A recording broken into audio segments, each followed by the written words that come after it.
And now we've got to check in with the ladies of The View because they are absolutely losing it over Trump's victory. Take a listen. I'm worried about mass deportation and internment camps, and I'm also worried about Elon Musk warning Americans to prepare for temporary hardship.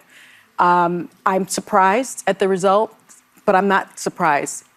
As a woman of color, I was so hopeful that a mixed-race woman married to a Jewish guy could be elected president of this country. And I think that it had nothing to do with policy. I think this was a referendum of cultural resentment. Oh my God. She really just said she's worried about internment camps, referencing FDR's presidency where he rounded up Asian-looking people and put them in camps because of the war with Japan under a Trump presidency. That is delusional. First, you know it was actually Democrats that did that, right? And that FDR is still considered a hero and an icon by many in the Democratic Party, including President Biden. But secondly, Trump actually never did such a thing in office the first time. They do this all the time with this insane hyperbole where they discredit their actual legitimate concerns. For example, I have serious concerns about Trump's plans for mass deportation. I think a lot of people who really are benefiting our country could be caught up in that. I think it could hurt the economy. It could tear apart some families. Like, it could be a logistical nightmare. But they have to discredit those concerns by taking it all to a hysterical level. Give me a break. And then the victimization identity politics BS.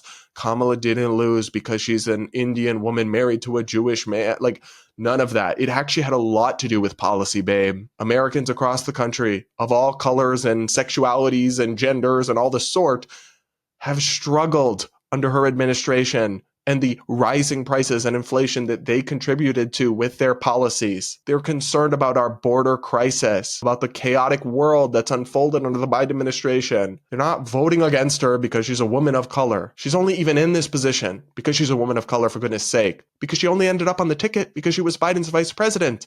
And he openly said he was only going to select a woman as his vice president and strongly preferred a woman of color. So the irony, when she's only even in the race to begin with because of DEI and affirmative action, to then also claim that she's a victim because of her identity is a joke. But I guess that makes it pretty par for the course for the level of political analysis on The View. Sunny Austin was really on a roll in their episode about the election. Listen to how she talked about uneducated white women with so much disdain. Because black women tried to save this country. Again, last night, 92% of black women voted for the vice president.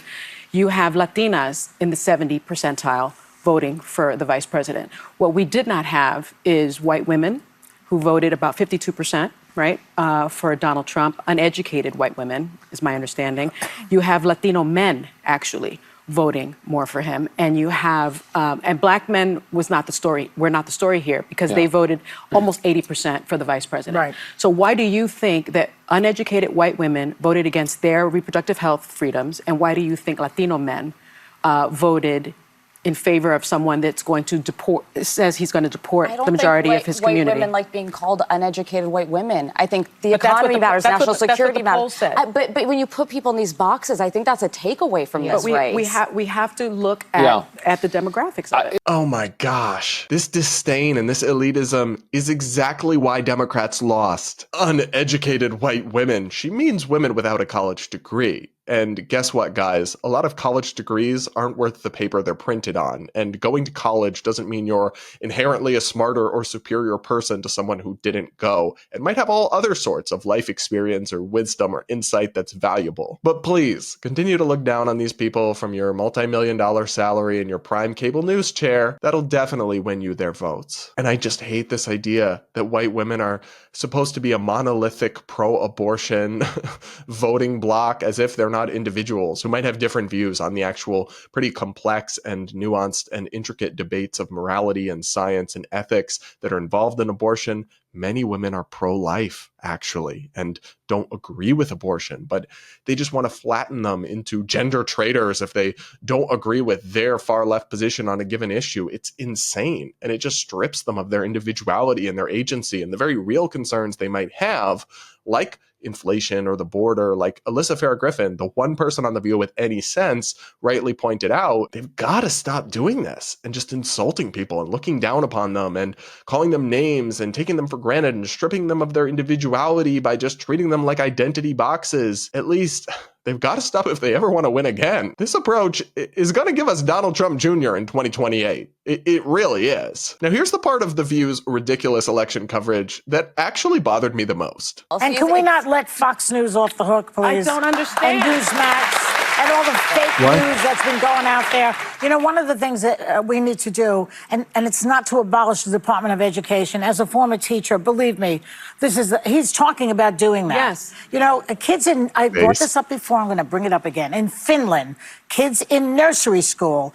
are learning to discern between fake news and real news. Yeah. They should be teaching that in this country. Yes. Teach children tolerance, teach them to think critically. Well, it would help if we could regulate social media, because one of the biggest offenders is D.C. and Congress have not been able to do one thing in regard to the rogue corporations of social media. It's not going to get any better with Elon Musk now in the administration. There's so much here. I can't believe they're blaming fake news for the election result. Inflation was not fake news, babe. The border crisis was not fake news. The policies and failures of the Biden administration were very, very real. I'm sure there were some inaccurate or misleading stories spread by conservative media this election cycle. That's always true. And it's also true for liberals, too. Especially The View, of all places, actually. I mean, how much fake news did you hear about Project 2025 and these ominous warnings, even though Trump literally denounced it and didn't have anything directly to do with it and put out his own agenda that was quite different? I saw ads on my TV every day, practically, saying Trump was going to ban IVF, even though his actual campaign proposal was not just to legalize and protect IVF, but make it taxpayer funded for all. Like, the delusion it requires to believe that fake news is a one-side problem is really quite something. And then the second bit about how, we only lost because all this misinformation was spread on social media and we couldn't censor it with the government. Babe, if your side can't win without dystopian government censorship of speech online, your side doesn't deserve to win. And the problem there is not the government. It's the Constitution and our First Amendment, which actually prohibits the government from controlling what Americans can say and see and discuss online. Like, it's actually giving authoritarian, or at least wannabe authoritarian, from the same people who cry authoritarian about Trump all the time. They're now saying, we just need to control the internet, what people can say online, and have the government regulate that so we can help people see the light and see sense and understand that our wise, noble views are the correct ones. It's a hard pass from me, babe. A hard pass. I can't believe that people still tune in and watch this show by the millions in like a non-ironic way, but somehow they do. All I see is people watching it online and making fun of it, but it actually still has something of a loyal audience of like liberal MSNBC wine moms or something. I don't know, but I thank them for giving me this delicious content to discuss and react to. And you guys let me know what you thought of The View's prime, sharp, stellar election coverage in the comment section below, and hit that like button while you're at it.